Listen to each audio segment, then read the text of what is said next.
At Oaklawn. I'm Jim Byers. I'm filling in this week for Nancy Holthus, who is on assignment, and so we have reached into the bench a little bit to find a host here for this week's edition, but we're really glad that you have joined us today. We will have stable area tours coming up at 8:30 and 9 after we're through with our special guest. We thank you for joining us.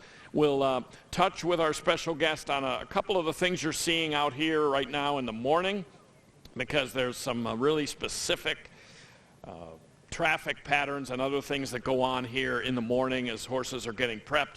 But let's welcome our special guest, one of the top trainers in the entire country, someone who started his career in Canada and has now taken the U.S. certainly by storm over the last 15 years or so, and who has been a leading trainer here at Oaklawn and is annually right at or near the top of the standings, Robertino Diodoro. Robertino, welcome. No, thanks for having me. Now, you didn't start training until about the mid-'90s. I don't know exactly how old you are. You don't really have to divulge that, but did you have another career before that, or had you pretty much from into adulthood gotten into this business? Yeah, I was kind of born into it. I did play a little bit of hockey, but really this has been my only job for the most part. So you started about the mid-'90s, and you can look this up on Equibase. You know, you see the graph of your wins. All of a sudden, about 2010, the wins and the money earned just shoot up. 2010, you surpassed the $1 million mark in starters earnings for the year. Was that kind of the breakout, roughly about in that era? Yeah, I think probably our second or third year going to Turf Paradise from Canada. I think things kind of started rolling, and been very fortunate to pick up some good owners, and you always need that. One thing about Robertino Diodoro, that when you first started here, at least when I first started hearing about him, was the Turf Paradise factor. Now, I know a lot of Canadians like to go to Arizona and Florida. The winters can be long up there. What did attract you to Phoenix at first? Well, like you said, Canadians like Arizona, and I had a couple owners. Randy Haug, which is still with me, he had a place down there, and went down there every winter, and he said, one year he just said, next year we're going to send horses down there, and kind of went from there. And then the Weiss family followed, and Charles Garvey, and the list goes on from there. I want to get back to the divisions you have. You're one of the trainers these days that has a lot of horses that run in a lot of jurisdictions, not just here, but the horses now, we're going to have a renovation break on the racetrack where they harrow the racetrack and get it ready, and you don't want to have too many hoof prints for too long a period of time on the track without it being groomed. So the traffic on the track is lower, but we've seen horses going the wrong way, usually with accompaniment. We've seen horses kind of toward the middle galloping, and then you see them going basically full speed on the inner rail. Those traffic patterns have got to be incredibly important out here in the morning, because horses come over here for various reasons. They're not all here to do serious workouts. Some are out here to describe what some of the other purposes to bring horses to the track in the morning. Well, like you said, you know, each one of these horses are different, and same with the trainers are different. You know, everyone's got their own ways, and you know, you'll see some of these horses out here just jogging. They might be in tomorrow. Some of them might even be racing today. So, like I said, they're all different, and you know, some horses might be coming off layoffs and need a work, time to work. So, again, they're all different. And the Outriders, who at least in the afternoon, outfitted in red with the black helmet covers usually, they're the law out here, correct? I mean, they're the ones taking care of any situations that might occur, directing traffic, and making sure people conform? No, they're very important out here, you know. And you know, unfortunately, sometimes a rider will get into trouble out here with a horse, and you know, they kind of come to the rescue. So they're kind of like a lifeguard at a swimming pool. Yeah. So they're pretty important. Let's talk about your career now. Leading trainer here at Oaklawn back in 2020. Leading trainer here to this meet with a pretty substantial lead over Chris Hartman, who's had a really good meet as well. The racing here is so tough. I mean,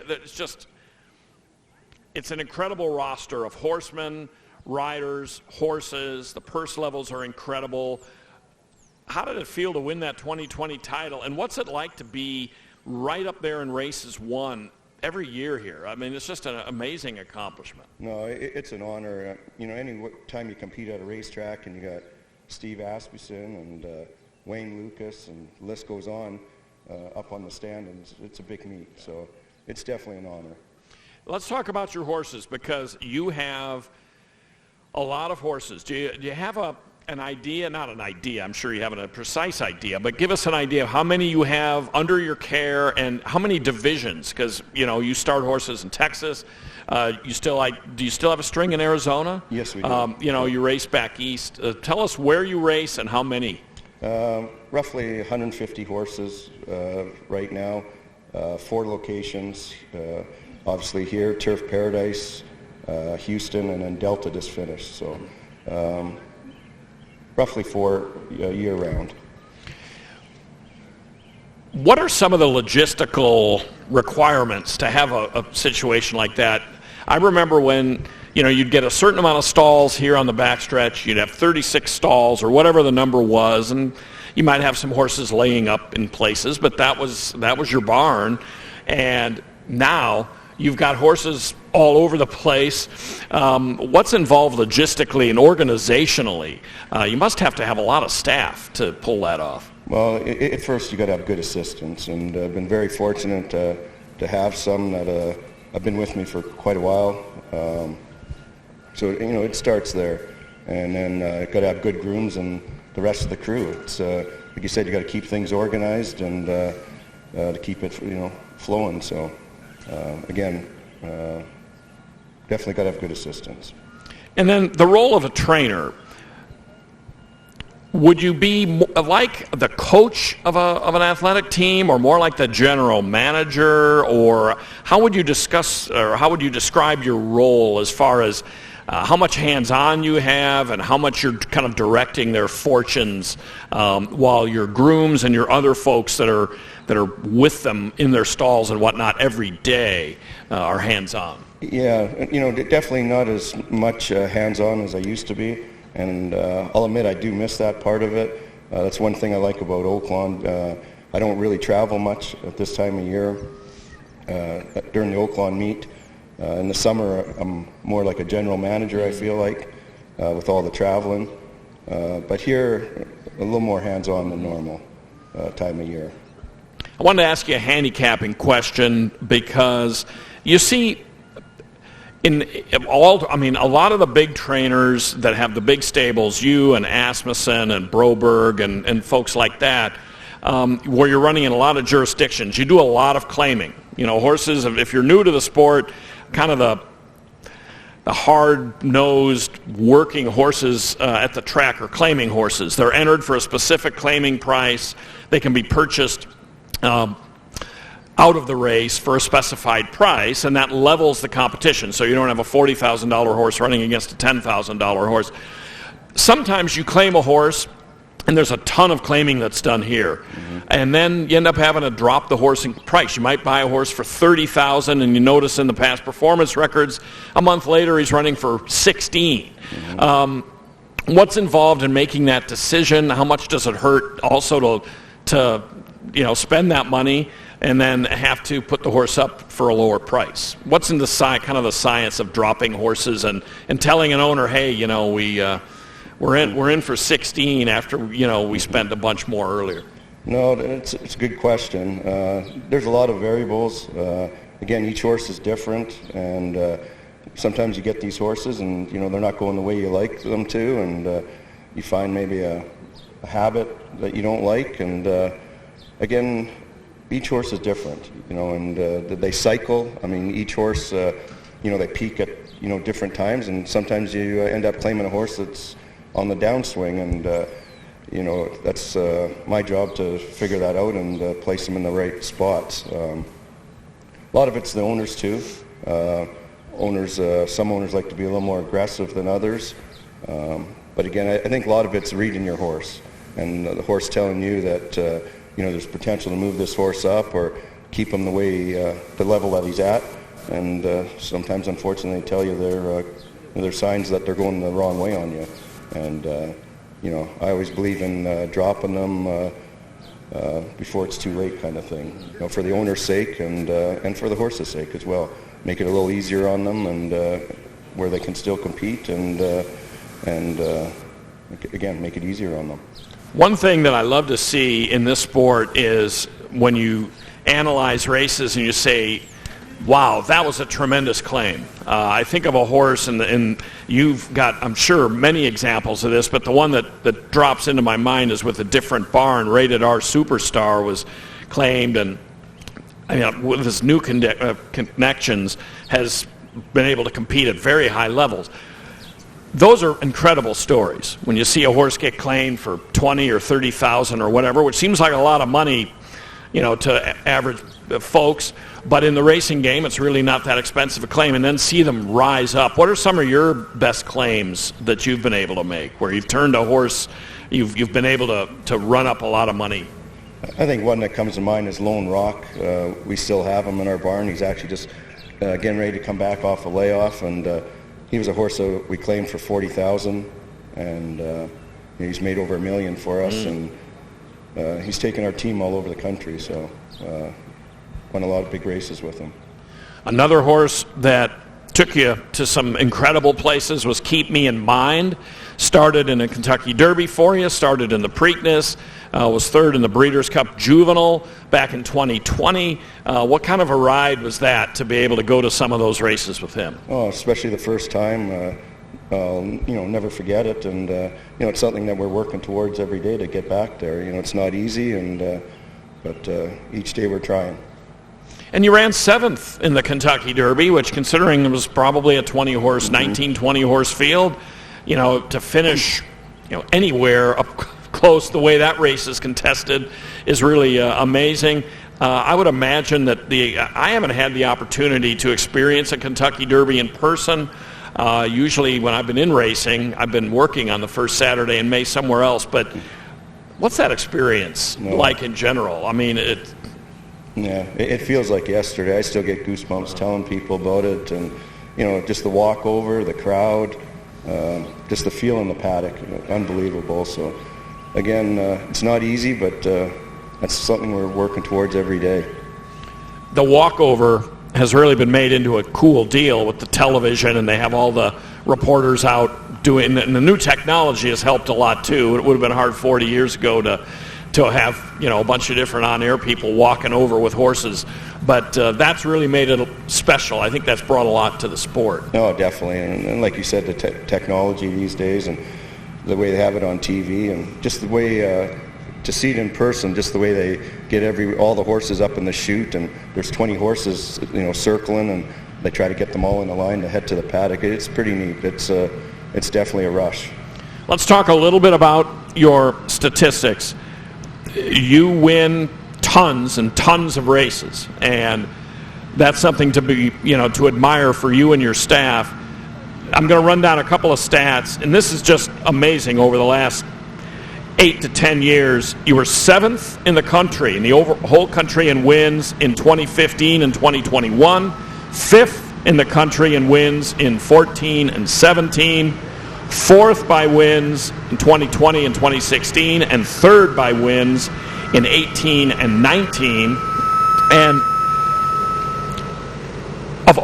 there's trainers all over, races going on all the time. To be that high in the standings year after year after year, remarkable accomplishment. No, like I said, it's a team effort, and I'm just one person, and again, got to have a good crew, good assistants, and been very fortunate to have a lot of support from a lot of good people, a lot of good owners. So we're proud of it, definitely, Jim, and but it's a team effort. One thing I liked about your team, you don't see this from every stable. I remember at Lone Star a few years ago, very hot in the summer, and your guys that brought the horses over came out in matching shirts.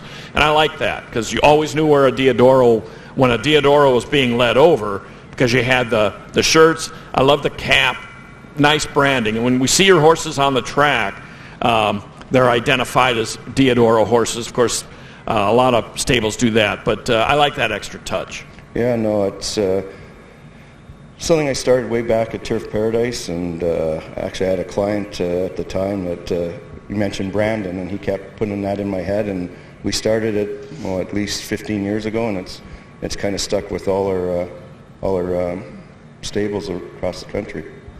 If someone were interested in getting into the sport, do owners or do potential owners reach out to you, or are you at the level now where you just have your customers and you have enough clients that they provide you the horses? Does anyone ever come up to you and say, hey, I've got X amount of money that I'd love to invest in the sport?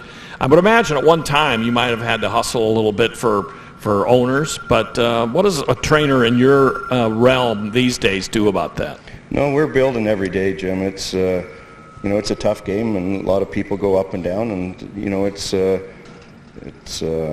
I get people all the time that contact me, and there'll be people that walk up to me in the grandstand and stuff that would like to privately talk to me, kind of thing. So no, we're always looking for owners and trying to build our stable. The graded wins and the big wins have really started to come for you. You won the Count Fleet here back in 2016. You won the Oaklawn Handicap the following year with Inside Straight. You've won all sorts of big races in Canada, 4 Canadian Derbies, 2 British Columbia Derbies. You won an Oklahoma Derby, and you've also won some really prominent races like the Kentucky Jockey Club, the Brooklyn, the Goldenrod. These are some really big races, and is that kind of the next goal for your stable, is to jump into that echelon where whenever we see stakes on a Saturday on the national shows that you're represented, because you've already been represented, but to do that and then conquer or take a shot at that world too? No, definitely. That's one thing in the last couple of years. We've really tried to get more and more young horses in the barn. And our big saying started a couple of years ago. We want to be racing on Saturdays, Saturday afternoons. And again, it's not easy, but we're trying to get more and more young horses in the barn. We love the claiming game. Don't get me wrong, but definitely trying to get young horses in the barn every day, and hopefully get the next Kentucky Derby winner. One thing I wanted to ask you about before we open it up to questions, if you have questions for Robertino, feel free to holler them out in just a second. The paddock here is, I think it's fair to say it's a little different than a lot of tracks. It's indoors owing to the time of year that it is and whatnot. We see horses coming and going. Folks that got here earlier would see that. The schooling of horses in the paddock. How much does that take to get them used to any saddling enclosure, whether it's this one or anywhere else? How long does it take? How often do you do that? What's involved in that sort of psychological aspect of it? Yeah, again, everyone's different. We school a lot of our horses in the mornings with our riders on them. I know a lot of other trainers do it in the afternoon. One thing that we do here that we don't do at most tracks is we put earplugs in them during the races for paddocking, and then we pull them out either before we leave the paddock or on post parade, and that's because of the crowd here and the indoor paddock. So I think it just helps a horse relax, and a race can be won or lost in the paddock. These horses, again, they're athletes, and some of them can handle the pressure and the noise different than others. So yeah. How much paddock schooling was involved in your Keep Me in Mind Kentucky Derby? Yeah, he was actually a handful, that horse. It's funny you'd bring him up. We did a lot. He was a handful in the mornings, and he was a handful in the afternoons as well. So for several different reasons, he got a little extra schooling. Anybody have any questions that we haven't touched on? If not, we'll continue to chit-chat, but if anybody has... Once again, we'll have barn tours at 8:30. That is in about 7 minutes, give or take, and another one at 9. But anybody have any questions? I can jump in and ask a question. Now, we were talking before you got on. You're from Calgary, one of the western provinces. Have you raced much at Woodbine? Very little. We had a string there 2 different times. it just never worked out. I wouldn't say we wouldn't go back. It's a great place, but it just never was a great fit for us. But timing's everything, and the type of horses you take as well. So we could be back there again. For folks that might be new to the sport or not as into Canada, Woodbine's the major track in Toronto. They have an interesting situation because sometime back they built the turf course on the outside of the main track. Do you kind of like that configuration, having the big, more European sweeping turf course? Not for me. No. I found it very difficult to watch training and even the races a little bit, but I think the bettors really enjoy it, and the real turf trainers, they probably like it as well. And then where do you come down on the whole synthetic racing surface thing? Because they have that there as well. Yeah, that's another thing. I'm not a big fan of it. We had horses in California when they had the synthetic, and we thought there was a lot of hind-end issues with horses, and I think horses are naturally made to run on dirt. So, again, everyone has their own opinion, but I'm definitely a dirt guy. You said you played a little hockey. That's something that's near and dear to me. Do most Canadians play hockey? I mean, I know we had a pitcher with one of the baseball teams I was associated with, AAA pitcher, who he was from Vancouver, and he said he never, ever played hockey. And I thought, how can an athletic guy that ended up in the big leagues a little bit not have played a little bit of hockey in Canada? But nonetheless, were you a pretty good hockey player? At one time. I think I was an early, just like some of these horses, they peak early, and by the time they're 4 years old, they're going the wrong way, and I think I was one of those guys.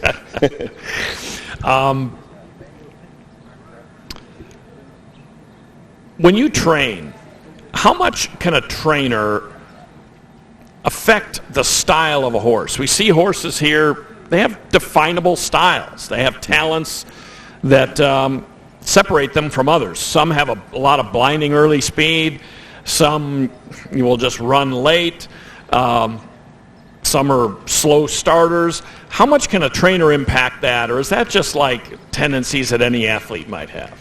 It's a little bit of both, and I think just going back to the claiming game, when you see sometimes a horse get claimed and moves up the ladder, or sometimes they go down the ladder, it could be the trainer's style. Every trainer's different, and again, every horse is different. They take liking to a certain way a trainer trains. Some guys train harder, some don't, and again, I compare these horses to human athletes. You'll see again, talking about hockey, a player get traded, and he's scored 10 goals on the season, gets traded to a team, and the next thing you know, he's a 30-goal scorer. So, again, every trainer's different, and every horse is different, and they take a liking to different things, and I think that means a lot.